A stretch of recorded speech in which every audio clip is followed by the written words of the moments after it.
Hey guys, so I'm back with my haul video, but it's a small haul, and I also have a share of some fabric flowers that I've been making. I think, did I ever share my haul with the fabrics that I got from Esme's shop, Crafty Me shop? I don't even remember now, sorry guys. But I had purchased some fabrics from Esme's shop. This is like a rose-colored taffeta.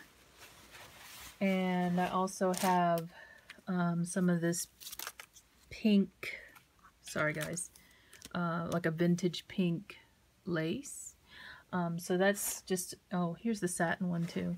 The taupe colored satin that I also purchased. So I made some flowers. She had done a tutorial in the group, the shop, really. So those of you who joined the shop, if you're interested in fabrics like this, she had a sale where she sold just fabrics that day, I believe. And the shop is where she also did a tutorial, or a live tutorial on Facebook.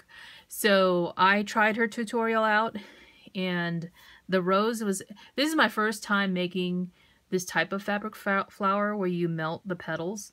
And so I watched her tutorial. I put together the flower the way that she showed it, and it didn't turn out like I wanted it to. So this pink one is the first one I put together, and I took it apart 3 times. Okay, I actually sewed this one. So I then looked at other tutorials because I didn't like the way that mine turned out. Not to say that she didn't do it right. It's just more that mine didn't turn out looking like hers did. So I wanted something that was a little more fluffy. So I looked at YouTube videos showing how they had done different types of sewing melted flowers, and I put the petals together in a different way. So this is my first finished one, and you can see this is more like a rose shape. Hers turned out more like a peony, which is interesting because she used I don't know if she used the same sort of fabric on her tutorial. I don't recall. But this is my first one, and I just put a little tiny bling inside because what I did with this was make more of a center than she had. Hers was more open. So I took the petal shapes that she has in a file in the group, and I cut them and sewed them differently. So that's all I did, was sewed it together differently than what she did. So there's the first one. And then I did a purple, more peony-like flower, and this one is also melted edges, and instead of individual petals, this is circles that are cut. I believe, I want to say there's 16 maybe, four layers of circles for each. I think there's 16 layers here. And then this one is done with purple, kind of purplish blue organza. Like if you turn it in the light, you can see like blue edging. And then I just hot glued the layers instead of sewing it. I probably should have sewed it, but I wanted to follow the tutorial that I saw on YouTube to do this. And then the third one I did was this actual satin one right here. Now this one again is a different tutorial, and instead of cutting individual petals, this one's a strip of petal-shaped flowers, and then again you sew it with a what do you call it? A running stitch, and then you gather it together. So this is 2 layers of petals together, different size, cut to different size petals, but it is a strip of scallop-looking, basically, petals. And that turned out great because I didn't like it at first. When I first cut the petals out, I thought, oh, this is not going to look good. But then when you burn the edges and then you gather it with the stitching, I think it turns out pretty. And it looks different than the other 2 that I've showed you so far. So I tried the same technique with this material, which is that rose material that I showed you, or the vintage pink. And these aren't glued together yet, but this uses the same technique, but it's just a different material. And I am kind of playing with it to see how much I like it. Again, this is 2 layers of different size petals that are stitched and gathered together. You can see I just picked it up. As I said, it wasn't glued down or stitched together, so I'm playing with this. I might put another layer of a different fabric in between, maybe. I don't know yet. I think that would look pretty if you had like a different material kind of peeking through the first layer to give it a little more dimension, because this is going to end up flattening out since it is just a lace. So I just use different blings from my stash. I have lots of blings I've collected over the years, so those of you who are watching, and if you ask me the question where I got it from, I don't know. It's really mixed, because I just put all mine together in a container, or a couple containers to use up.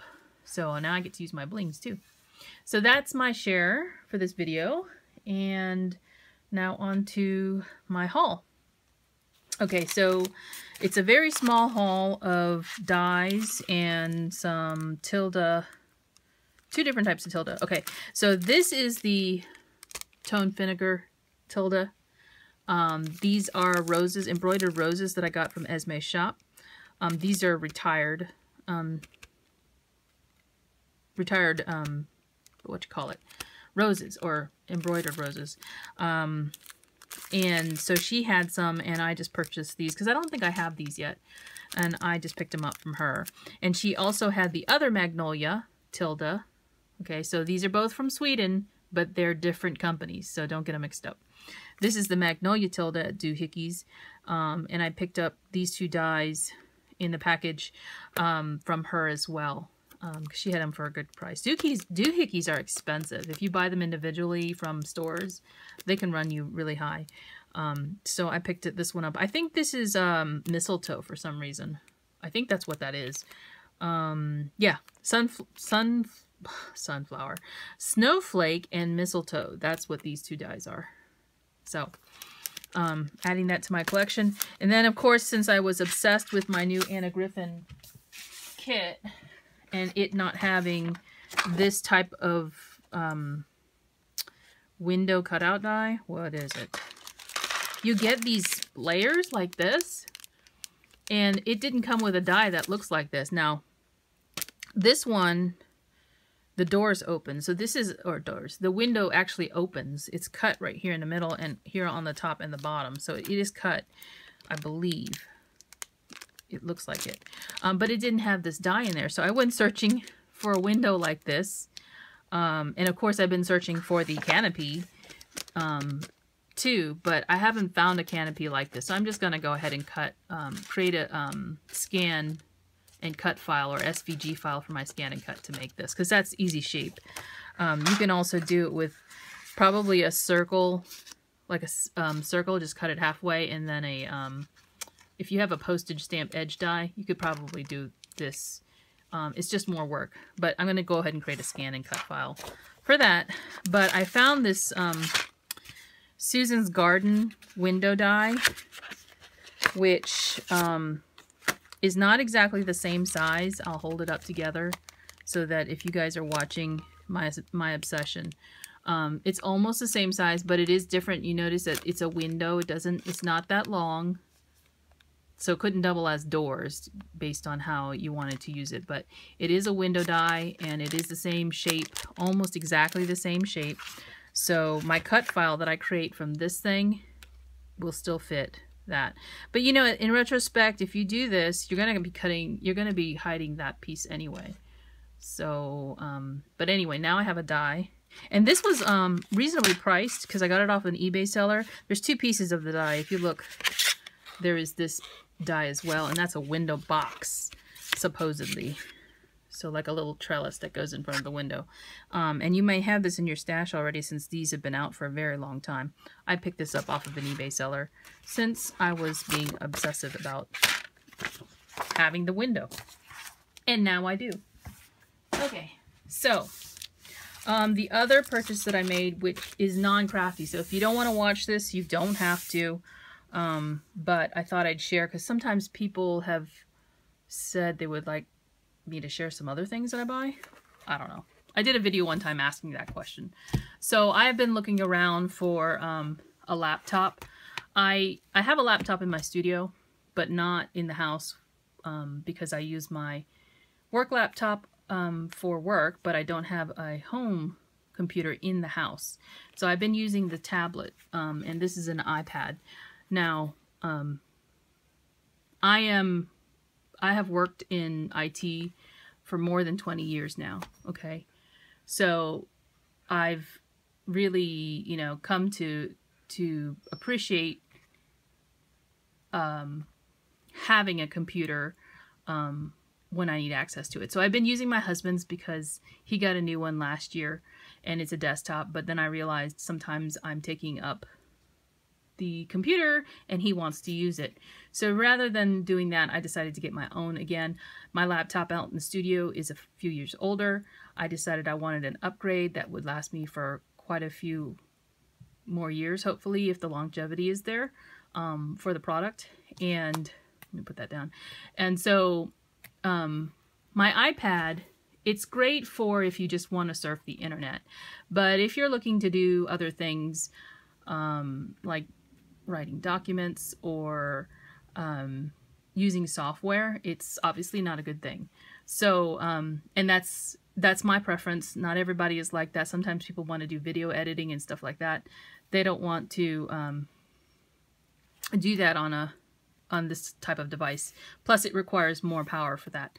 So my iPad is just your couple years old iPad. It was the smallest one at the time, not the smallest one, but physically, but like I think it was only 16 gig because I had a computer at the time in the house. And so now that I don't, I find myself wanting to do more, and the iPad is just kind of limiting for me. So I have an iPad. I looked around for laptops, and this is the one that I went with. Now the laptop came with its own sleeve, and it's kind of nice, but I'm going to make my own shabby looking sleeve. I'm going to take that challenge because it's just pretty much an envelope, right? It's a one piece that's sewn together on the sides, and it's got a flap. This laptop has a little more though. So let me show you the laptop. What I purchased was an HP. This is their logo. It's upside down because when you open the laptop, then it becomes right side up. And my my laptop is one of those new 2-in-1s.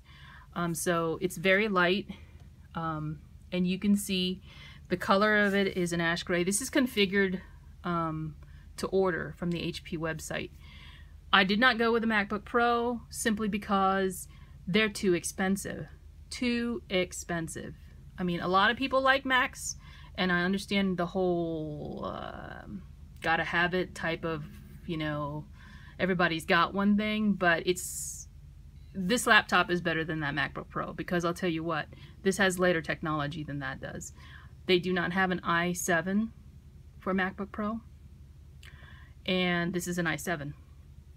And this has the latest processors. Now this is a 13-inch laptop. They do have a 15-inch model. I chose the smaller one because I don't need a bigger screen, okay?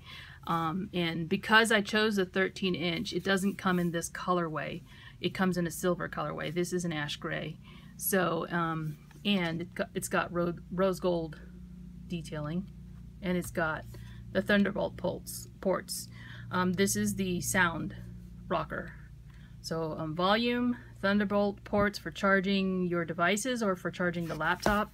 And then on the other side, we've got the fan. This is the power button right here. There is another port on this side, and then you got your headphone jack. And you can see on this side, you can see the hinges. Now there's the fan right here on the bottom, so it works great. But the other thing is this is, like I said, this is configured with the latest technology. Okay, so I have the browser up, and I'm tilting it back for you so you can see the screen. But I have my web browser up, which I use Chrome a lot because that's my preference. But there's the keyboard. It is backlit. The reason I'm showing you this laptop is not because, you know, it's just a laptop, but the other thing that I wanted in it is the 2-in-1. So look, you did just see me reverse it, and you did just see me, you see it's flat now? You can turn it into a tablet. Now it's asking me on the corner if I want to turn it into tablet mode, and I say yes, and it has a touch screen on it. So It does come with a pen. So if you have imaging software where you want to draw, you can do that. And the pen itself is recognized. Your finger will be recognized, but the pen is probably better in terms of image recognition. You can see the pointer on the screen as I hover over it. I'm not touching the screen. If I touch the screen, it will be much better. But you can also put your palm on it and write. You know, obviously this is not software where you do that, but this is what I wanted it for. It's kind of a double of a laptop and a tablet. So you can scroll through, you know, you've got like your mobile sort of look in a way, but you also have software, so you can use this for other things like writing documents. You know, you can use Photoshop, all this kind of things, because it's a laptop, really. It's the power of a laptop in a smaller unit. And that is what I kind of wanted to share with you all, just in case you're looking to replace your iPads for whatever. And this is a fraction of the price of a MacBook Pro. A lot of people go for MacBook Pro. I don't know why. I looked on the Apple site to see if they have a configuration similar to this. They do not. And I mean, with the same power that I ordered, they do not have that. And the price of a MacBook Pro is twice the price of this particular laptop. I've also looked at the ratings on this laptop, so I never would have thought. See, you can also lift it like this so that it stands up, and then use it like for viewing. So that is the other beauty of it. It will, as a 2-in-1, it will sit you know, in different positions. It will lie flat if you wanted it to. Now this is called an HP Spectre, in case you're looking to look for information on it. And I'm really happy with my purchase so far. I'll be playing with it some more, but I just wanted to share that with you in case anybody's interested in, you know, I don't work for HP. That's my review of it so far. I know a lot of people, you know, when they look for technology, they don't always know where to go. And I did the research for the reviews for the horsepower that I was looking for everything, for the price point too. So I think I got a good deal. I ordered mine directly from HP. It's a 2-week turnaround time plus the shipping time, which was like a week and a half from China. So anyway, that's it for now, and I'll talk to you later. Bye.